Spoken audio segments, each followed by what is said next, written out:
I think SDS will help me gain more independence when I get married and have married and have a good life and that. It's more what I would do for my son than for me. He's 14, he has autism, but as with any parent, I worry about the future, what's going to happen. For me and my friends, it will help people live independently, for individuals to do what they want to do, to have choice and control. I see self-directed support as something that could be really positive for him.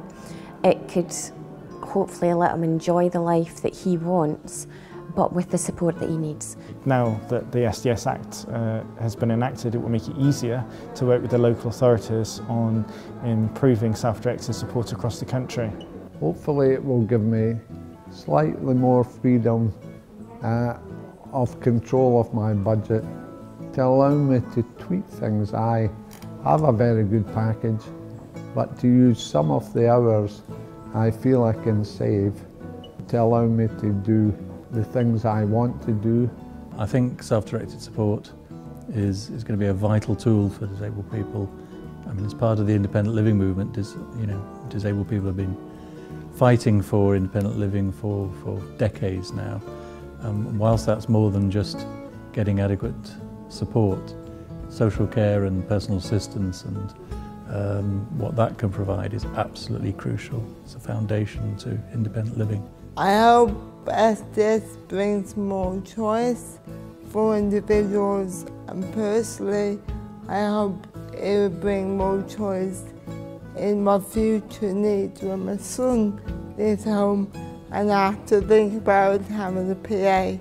I've got what I need, but looking at other people, I've thought, oh, they could do it better what I have. So I hope that they get some choice and control that means that they can have the sort of life I had, which in essence is simply the life I want to lead. I hope other people can have the life that they want to lead, and like the Minister says, know the life that other people want to give them. I hope that self-directed support will change the way in which older people are supported in Scotland. Particularly, it will offer opportunities around care at home services and will help us reform practice in terms of residential care at home services. Partly it will keep me in a job because there's going to be a lot to learn. So I think that could be both interesting and challenging. From a personal point of view and definitely from a work point of view, I think it's going to be a big challenge, helping people to work with the changes that are around. Well, I'm hoping that for my son there will be the ability of employing staff who are able to take risks for him to manage his life in the way that he wants it to be lived. Really simply, a dead simple idea, I think, just again like we heard earlier on, something that works for people. And that means it's going to be different for everybody. You know, how people organise it, what's going to be the right option, whether there's going to be a mix of options, because there's a whole range of opportunities and different possibilities there. SDS will empower operational staff to start thinking very differently, so that we actually kind of put the person back to the centre of what we're all in this game, for. The dream, I suppose, is that people aren't restricted to one or two services or limited amount of services based on people's perceived ability to manage something. So it would just be nice to have positive conversations and have people say, isn't this wonderful? Isn't self-directed support brilliant? It's not about budgets and things like that. It's about people having choice, control, being able to live their life the way they want to.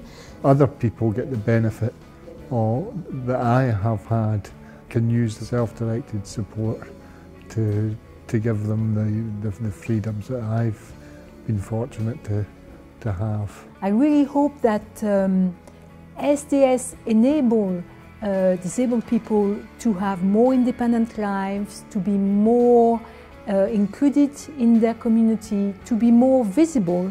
We're just basically hoping that SDS makes a real difference to people's lives and improves quality of living for everybody in Scotland. We're very much challenging the sort of stereotypical social care perspective that's been in place for many, many years.